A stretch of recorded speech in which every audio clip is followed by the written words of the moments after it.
Well, I was looking forward to be in this position, and I'm, very happy to be able to compete for another big trophy, one of the biggest ones that we have in our sport. So far, a great week for me, 4 out of 4 wins.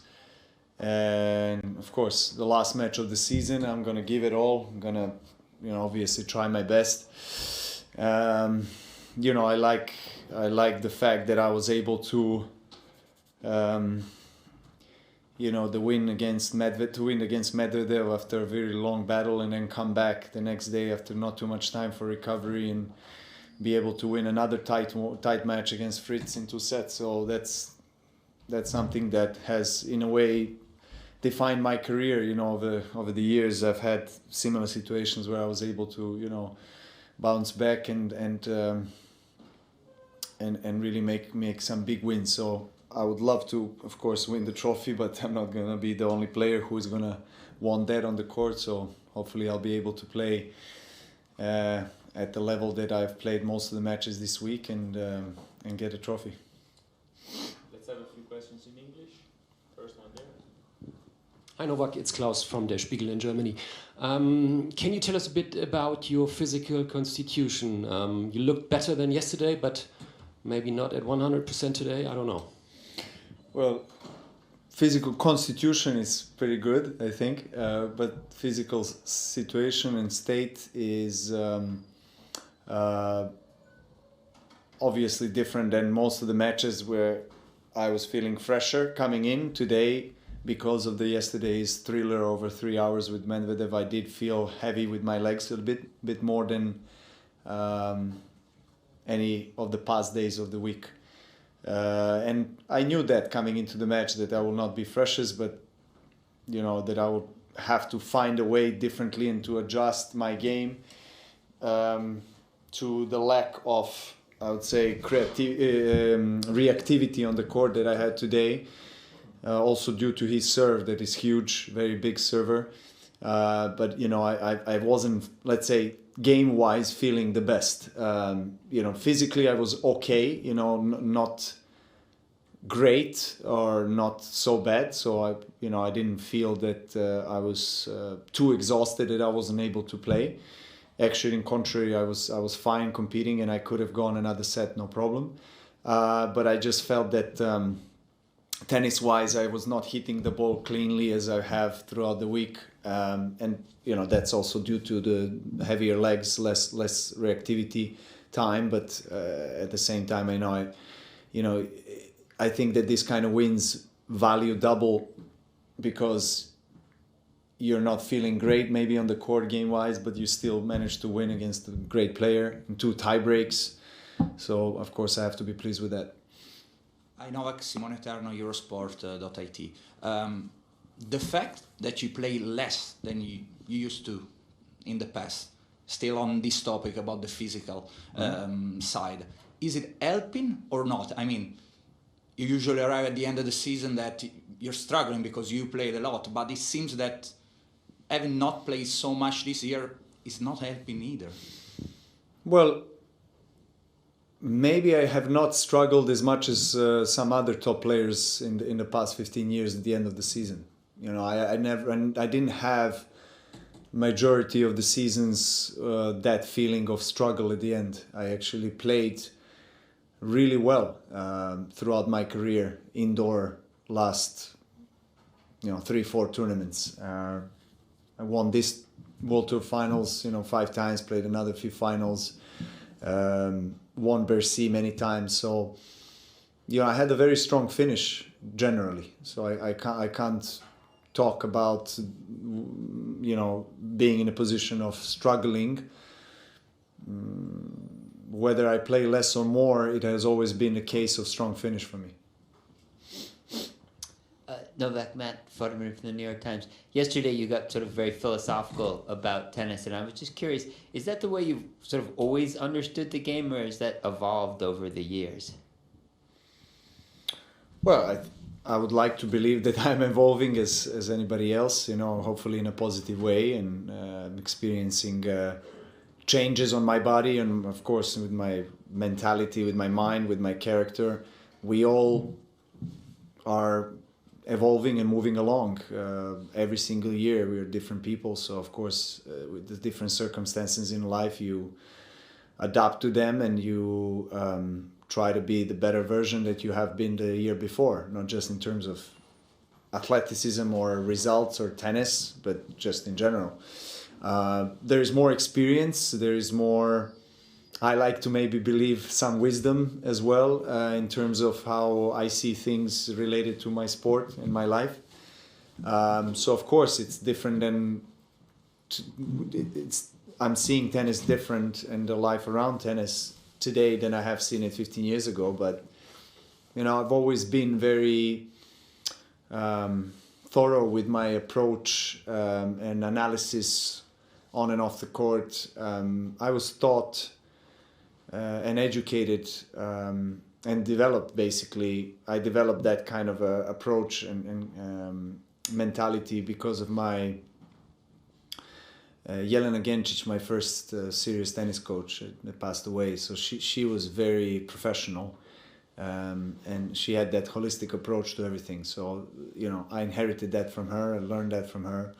And throughout my life, I was really like that always. You know, I really cared about every single aspect. But of course, as I was getting older and each year was passing, you know, more things, more lessons learned, more things added, some maybe put away, and, you know, creates a formula of success that is obviously working for you, but maybe not for somebody else. You serve huge, you return incredible with big servers, and you have a special relationship with the lines, looks like. And if you have to choose the surface where you play the match of your life, you will choose this one, and why? I don't think I'll choose this one, to be honest. It's, even though I've been playing well, I mean, don't get me wrong, of course. If I have to talk about indoor, I'll probably choose a surface that is slightly slower than this one. You know, it's really, really fast. So of course, when you serve well, it helps. But when you don't serve well, you have to struggle a lot and find a way to win from the baseline. That's what I can say. I mean, historically, I've always played pretty well indoor, in different speed of the court, different balls. So I adjust well. I think that's probably one of the virtues that and one of the strengths that I had throughout my career. I adjust very well to the opponent, to the surface, and I always wanted to play equally well on all surfaces. You know, even though I grew up in Serbia, mostly playing on clay. And I haven't played on grass till I was 17, I think, first time. But over the years, I have a special relationship with the grass. So I'm really happy that I was able to develop this kind of all-round,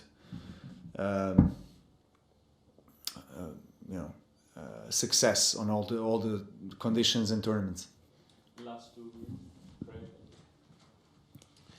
Novak, Craig Gabriel, 9 Australia. The ATP information sheets suggest that you've got your earnings are more money than God's got, and over here, if you go through and win, there's $4,740,000 in earnings. Did the dollars come into your mind at all? No. Before, after, during, or anything? Only euros. Only euros and dinners.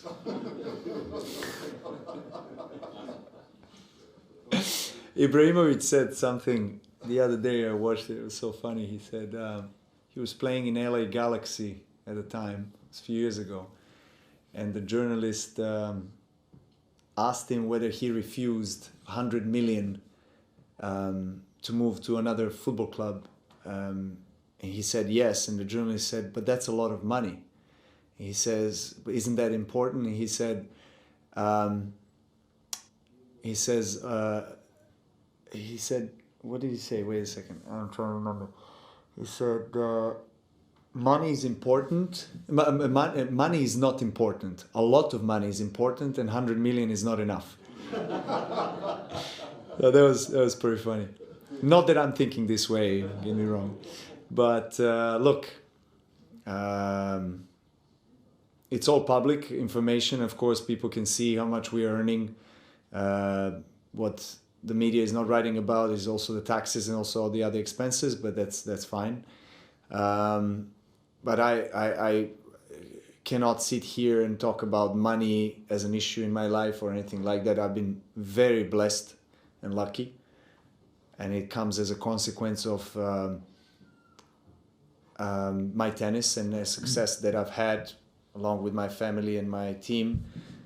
I think that every euro that I've earned was through hard sweat and tears. So I don't take anything for granted, because I know how it feels like having zero on the table, and 5 family members, and war and sanctions, and let's not forget where I come from and in which kind of era I was growing up. So I know exactly the opposite side, which helps me in life, I think, to appreciate everything I earn more. Ubaldo Scanagatta, ubitennis.net, ubitennis.es, and well, you're going to play your 8 finals, ATP finals. What do you remember as the best of the 5 that you won? What is the best memory? And what was the biggest disappointment on those 2 that you lost? And about Serbia, what you just said, the only thing that doesn't seem fair in a way is that only 2 journalists from Serbia are covering everything and everywhere. You should help also the media. Also, I should pay for the media. Okay. Think about the media. No problem. I get the point. That wouldn't be fair, I think. Well, I don't know. Anyway, the best memory from the finals would be probably trying to remember the year against Roger, when I made that passing shot down the line on the match point. I think it was 2014 or 15,